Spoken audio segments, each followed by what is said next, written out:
What is cloud computing? You've probably heard the term cloud computing but never really understood what it meant. After all, what do clouds have to do with computers? One way to think about the cloud is to treat it as another word for online. So storing your data on the cloud is just another way of saying you store your data online. As an example, think of email. In the past, if you had an email account, your emails were downloaded and stored on your own computer. If you lost your computer, you lost your email. Now things have gotten easier.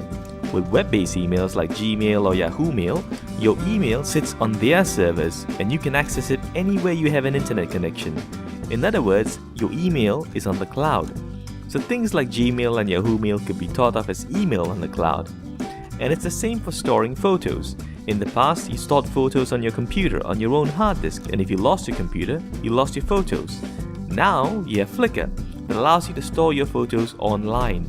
Or in other words, it allows you to store your photos on the cloud. Email and photo storage are just examples of the many things we do online these days. We have accounting software, video editing software, even word processing software, all operated through your web browser.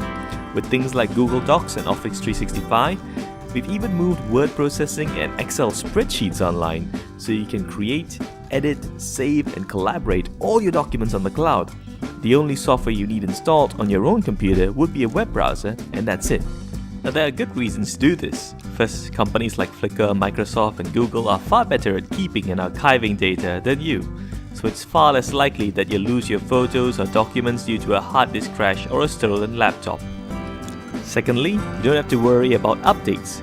Since the software sits on the cloud or on the cloud provider's servers, the cloud provider usually takes care of the software for you, including the updates and everything else.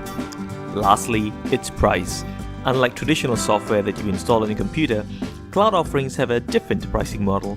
So instead of forking out 500 ringgit for a copy of Microsoft Office, you pay 29 ringgit a month.